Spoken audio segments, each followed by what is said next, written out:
국민의힘이 월요일에는 마라톤 협상을 제안하더니 하루 만에 야당을 겁박하고 나섰습니다. 협상을 하자는 것인지 씨름을 하자는 것인지 모르겠습니다. 민생이 숨 넘어갈 지경인데도 다수당을 압박하며 국회를 계속 공전시키겠다는 여당의 행태는 기가 막힙니다. 국민의힘이 진정으로 국회를 정상화할 마음이 있는 것인지 아니면 그냥 이대로 모든 책임을 민주당이 다수라는 이유로 전가해 반사이익만 누리겠다는 것인지 차라리 솔직히 밝히기 바랍니다. 민주당은 그동안 국회 정상화를 위해서는 여야가 함께 약속을 지켜 신뢰를 회복하는 것이 우선이라는 원칙을 수차례 밝혀왔습니다. 양당이 국민 앞에서 한 약속과 합의를 지키는 데서부터 논의를 시작할 수 있다는 뜻입니다. 거듭 말씀드리지만 국회 정상화의 가장 큰 걸림돌은 여당 스스로 서명한 합의안을 일방적으로 깼던 것입니다. 그로 인해 여야 신뢰가 완전히 파탄이 났고 이 상황까지 이르렀습니다. 그런데도 현 원내대표들과 국회의장까지 합의한 일은 없었던 것으로 하고 법적 권한도 없는 전 원내대표들이 합의한 것만 무조건 지켜달라고 억지를 부립니다. 소수당 코스프레를 하면서 여당 마음대로 하겠다는 것이야말로 행정부 선거에서 이겼으니 입법부도 마음대로 하겠다는 것 아닙니까? 어제 5번째 수석부대표 간 회동에서도 여당의 입장 변화는 없었습니다. 이견이 좁혀질 것으로 기대했지만 오히려 서해 피살공무원 특위를 만들자며 협상의 새로운 조건까지 내세웠습니다. 말로는 경제 위기가 심각하다면서 보복 정치도 모자라 정쟁 소지가 다분한 정치적 이슈만을 내세워 불리한 국면을 돌파하려는 것입니다. 추락한 지지율을 만회하려는 전략 같은데 번지수가 틀렸습니다. 민생 외면, 경제 무능의 본질만 더 강화될 뿐입니다.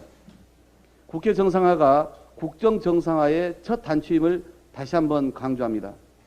민생과 경제 관련 시급한 사안은 국회 입법을 통하지 않고 시행령 꼼수로만 해결하기 어렵습니다.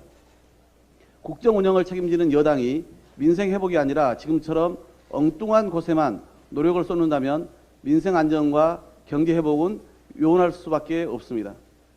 국정 운영을 책임지는 여당이라면 막중한 책임감을 갖고 통큰 정치력을 발휘해야 합니다. 저는 권성동 국민의힘 원내대표에게 오늘 중 만나서 허심탄회하게 대할 것을 제안합니다.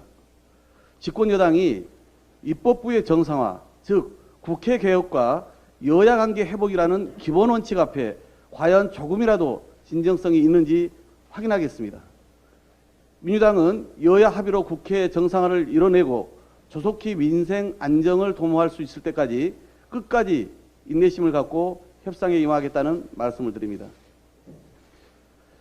윤석열 정부가 지난 31년간 대한민국이 이뤄온 경찰의 정치적 중립과 독립성을 허무는 데는 그리 오래 걸리지 않았습니다. 취임 후 지금까지 딱 한 달여 만의 일입니다. 막역한 고등학교 후배를 장관에 지명하자 충성스러운 후배 장관은 취임도 전에 자문이라는 방패막이를 꾸렸습니다. 이미 다 정해진 결론을 위해 무려 4번이나 회의를 여는 요식 행위도 마다하지 않았습니다. 그 결과 행정안전부 장관이 13만 경찰 조직을 지휘하고 감독하며 경찰청장과 국가수사본부장을 비롯한 고위직 인사를 제청하고 경찰에 대한 감찰과 징계 요구까지 하겠다고 합니다. 행정안전부가 아니라 경찰 지락부라고 고쳐 불러야 할 참입니다. 말로는 경찰의 민주적 관리 운영, 효율적 업무 수행 운운하지만 경찰을 완벽하게 통제하겠다는 것에 다름 아닙니다. 오히려 자문위는 검사의 수사 지휘권이 폐지되고 경찰의 독자적인 수사권과 불송치 종결권이 부여됐다는 이유를 들면서 친검찰다운 검찰개혁 불만을 여과없이 드러냈습니다.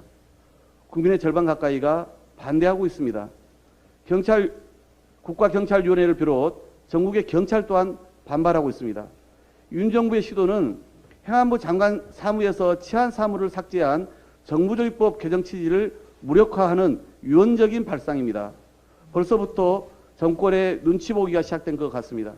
윤석열 정부 들어 임명된 서울경찰청장은 장애인 권리 보장을 위한 전장연의 시위에 지구 끝까지 찾아가 엄단하겠다고 밝혔습니다.